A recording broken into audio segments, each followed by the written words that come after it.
Hey guys, I'm back to my Smackdown review. So yes, I'm back into my normal kind of frame of mind of being able to actually record videos and stuff. So I just want to say thank you to all of you who left comments and stuff, because what you said was really nice, and it really did mean a lot that you, were just so nice to me and stuff, and really positive comments and things. So thank you for your help and stuff. And obviously I've spoken to other people who actually know properly, and spoken to them, and everyone's just been really supportive and nice. So I'm feeling a lot better about myself now, and obviously I'm changing, like I said, the way I eat and stuff. So just feel happier and stuff. So all is well again. So back to normal crazy me who doesn't stop rambling and hand gestures all over the place and stuff. So yeah, all is good. So yeah, this is obviously my Smackdown review. I was really tired last night when me and Liam watched it, because I was at work for 9 hours and just got back, and I was just ugh. So I kind of fell asleep during the main event, which isn't a good thing because that's the match you're supposed to look forward to the most, and yeah, I was sleeping through it. And considering it's got Randy Orton in it and I fell asleep, that's just a crime. But, never mind. Yeah, so Christian came out and congratulated Randy Orton for winning, the title off him last week, and said that he agreed with Teddy Long's decision to make him defend the title, because, at the end of the day, he's a champion. It's not set that you have to, defend your title only at pay-per-views and stuff, and you should be ready whenever. But he said that he knows for a fact that 100% prepared Christian could beat Randy Orton for the title. Sheamus comes out and challenges Christian. I guess, I'm not sure whether it was to a #1 contendership spot, but he challenges him regardless. And then Mark Henry comes out and does kind of the same thing, and him and Sheamus kind of square off against each other for a bit, but then they both team together and take out Christian, but Randy Orton comes down and makes a save. So obviously that kind of sets up a tag team match later on in the show for Randy Orton and Christian against Sheamus and Mark Henry. So it seems at the moment that the two main heels on SmackDown are Sheamus and Mark Henry, which is quite awful, to be honest. Sheamus, yeah, I can understand, he's a young guy, he's, being pushed, he's new. Mark Henry has been there for years and done nothing, and that's just really bad. So they really desperately need to, build up, a new heel. I guess they're kind of, building up Wade Barrett as well. At the moment, he seems to be getting quite strong.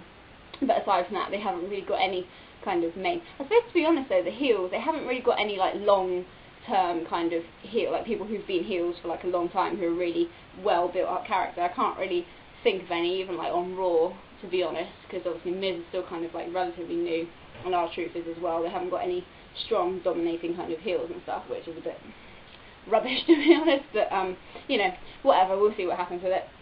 The first match was Sin Cara versus Daniel Bryan. Why is Chavo Guerrero coming out to all of Sin Cara's matches? It makes no sense. He's done nothing for so long, been in no kind of storylines, and now he's suddenly Sin Cara's #1 fan. It's what are you doing? But yeah, no, this was a really good match. Sin Cara's still really awesome. But it seems he's kind of winning everything. I'm waiting for him to kind of lose. I don't know who they're going to make him lose to, because he still hasn't kind of got a proper feud with anybody. I know, I suppose it's kind of hard for him to feud with anyone because he doesn't talk or anything, so to kind of build up something, he's not going to, unless he's going to be having a feud with Chavo Guerrero, because basically at the end of the match Daniel Bryan was on the apron, and Chavo Guerrero kind of got hold of his leg and kind of distracted him, which set up Sin Cara to do his finishing move on him, which is still awesome, I add. So yeah, but obviously then Sin Cara saw the replay on the screen and said to kind of Chavo what are you doing, and kind of pushed him and kind of left the ring really annoyed at Chavo. So we'll see what's going to be going on with that. Layla came out. Layla's actually really popular now. To be fair, she's not great at acting. Her when she was talking was a bit okay, you need to learn some skills. But then Michael Cole interrupted and was saying about how all the divas are terrible and stuff, and just a waste of time, and they can't wrestle properly. I think that was kind of the gist of what he was saying. And then she tried to kind of argue back, but then Karma came out, and it was quite clever, obviously, because she was going to run out of the ring, but Michael Cole tripped her up, so that Khan managed to get her and did a move on her. But then obviously Michael Cole was laughing at Layla and kind of taunting her and stuff, and Karma turned on Michael Cole, which would have been amazing to see. And then Michael Cole just ran away and locked himself in the coal mine, and Karma was just outside staring at him. And just Michael Cole's face was brilliant when he was literally it was hilarious. But yeah, so if she could, I've been wanting her to take out Michael Cole for ages, so that was just genius. That was a good segment. I like that one.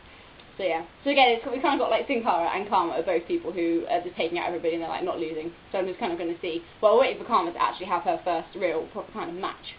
So we'll see what happens when she faces off to people like Beth Phoenix and stuff, but it's going to be a bit more difficult for her to take out there.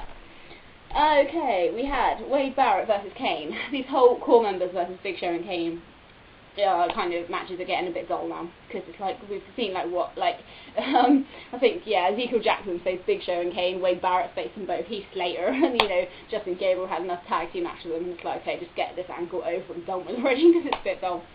But yeah, so Wade Barrett versus Kane, Court interfered, you know, so that Wade Barrett got disqualified. Then Ezekiel Jackson came out to try and help Kane, but they just completely destroyed him. Or Court, like, completely destroyed him. So yeah, Zeke's turning, you know, quite popular now, so maybe he'll, like, join forces with, like, Kane and Big Show or something. I don't know. It makes logical sense for this angle at the moment, because then it'd be, like, 3-on-3, so if that happens, then I'm a genius. If not, then oh well. I won't be, like, sad if that doesn't happen, to be honest. But we'll see what happens. God, my leg's gone dead already. That's not good. I haven't even been talking for, like, 5 minutes. Or at least I don't think I have. If I have, I apologise. So, Great Khali and Ranjin Singh. I can never say these people's names without getting tongue-tied, and it's ridiculous. Came out and they did, like, the whole kiss cam thing. They haven't done that for ages, as far as I know. I'm not being funny, but you can tell that they always pick, you know, they know in advance the person they're going to pick. Because for Michael Cole to be saying half the stuff that he was about that woman, you know that it's all planned and whatever. So yeah, that was weird. And then that Jinder Mahal guy came out and, like, hit, like, Great Khali twice. So I don't even know who he is. Is he famous? Do people know him already? Please tell me, because I have no idea who this guy is.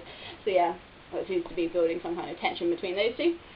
Ted DiBiase versus Cody Rhodes. I don't know if it was a good match because I was dozing through this one as well, so I'm sorry, but Cody Rhodes wins. He seems to be, yeah, I kind of like Cody Rhodes now. He's getting better and his character is a lot more interesting than it used to be, so hopefully he'll get put into, like, a proper feud again soon, because obviously his feud with Rey Mysterio was good, so we'll see what happens with him. At least they're pushing people on Smackdown now. Like, I think I still prefer Raw, but at least Smackdown, they seem to be building the undercard quite well, which is good.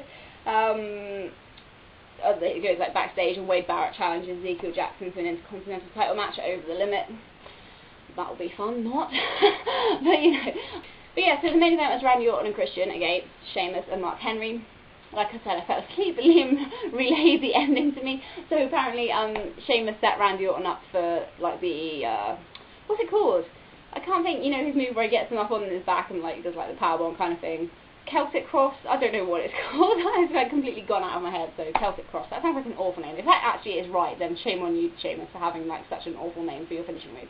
But yeah, apparently then Christian did the blind tag to Randy Orton, didn't know, and then Mark Henry kind of came in, but,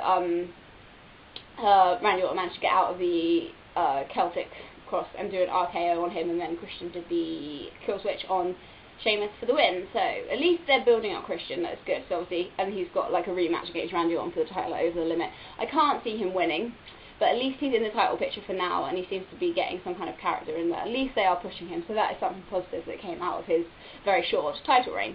So yes, an okay SmackDown overall. You know, it's just when they're, like, building up, like, the pay-per-views, and it's like really short time to build up, you just don't really get into kind of, like, the storylines. Like, it's, well, with the, oh yeah, okay, so Randy Orton beat Christian for his title, but, like, they've had no real time to build up a storyline together. It's kind of just been like, okay, won the title, okay, you're having a rematch, and it's just like, oh, I can't, like, kind of, like, get into that.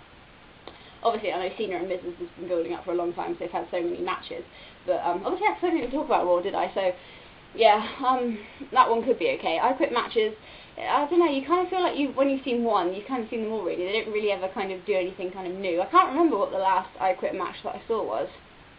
I know it was last year sometime, but, no, did CM Punk have an I Quit match with somebody? CM Punk? No, they didn't. Oh, I don't know. I know I saw, obviously, John Cena and Randy Orton. I'm sure they had one, like, in 2009, but I can't think past them because my brain has just gone completely blank. Yeah, so that was my SmackDown video. If I rambled, I apologise, but, you know, I'm quite tired right now. So yeah, so thanks for watching, guys, and again, thank you so much for all the nice things that you guys said. You're all really awesome. So yeah. Oh, hiccup there. Oh, not good. But yeah, so I will be back either on Tuesday or Wednesday for my Raw review, and yeah, so keep commenting, subscribing, you know, talking to me on, like, other things like Facebook and that and stuff. It's really cool to talk to you guys. So yeah, thanks for watching, and I'll see you guys next time. Bye!